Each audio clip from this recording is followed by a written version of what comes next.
Final thoughts right here on the Ford Faction, YellowhammerNews.com. I'm Ford Brown. Our first subject, I think I remember what it was. Toya, kick it off. All right, Brett Kavanaugh and Dianne Feinstein. So Brett Kavanaugh gets this letter that comes out that Feinstein has held on since July, by the way.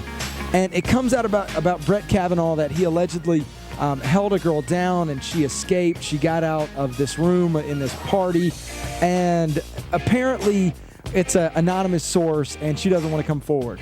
This happened, look at the timing. I said timing is everything. This happened at a very weird time right before it goes to the full Senate. And now think about it. This isn't even a Hail Mary. This is a 2-minute drill and you're down by 50 points. Like, this is something that maybe dominoes the size of Washington's monument would have to fall down to actually make something of.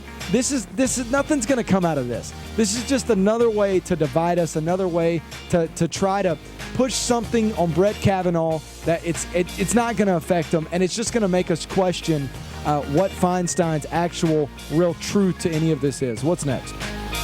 A high school in Texas. So this boy in this high school, Texas, goes against the dress code and gets ISS, this in-school suspension. A petition gets put out about it online. Right now, this high school has to go back and look at if they're sexist or not. You want to know the reason? The boy was wearing makeup in school. A high school boy was wearing makeup in school. Again, school dress codes are put there. Why? Because it is about distraction in classrooms. Why don't you have pink hair in a classroom? It's distracting. Why does a boy not need to wear makeup? It's distracting. I think that's the reason. Now, look, am I going to judge you for wearing makeup? Look, you go do you and I'll do me. But that's what the school's dress code says, so they had to stick by the rule. If I had to guess, it'll change. What's next? Last Man Standing.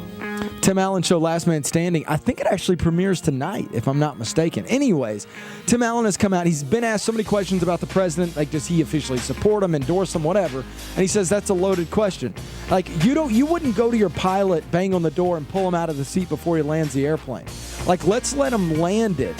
He said he met him at some event, but, it's not the same person that's tweeting. What I think really happened was Tim Allen supports the president. Tim Allen likes the president, but he knows Hollywood, and he knows he still needs a job, and he knows that in this kind of climate, you don't go full one way or the other. He's going to stick down the middle, but go a little bit more conservative here and there. What's next?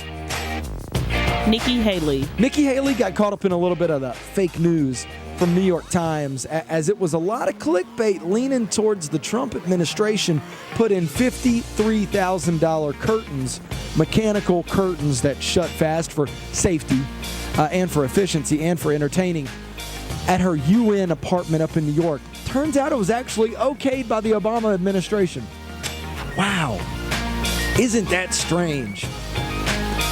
Can you trust the New York Times? Can you trust any kind of media nowadays? You can trust YellowhammerNews.com every day. This is the Ford Faction. Final thoughts. I'm Ford Brown. Thank you for joining me.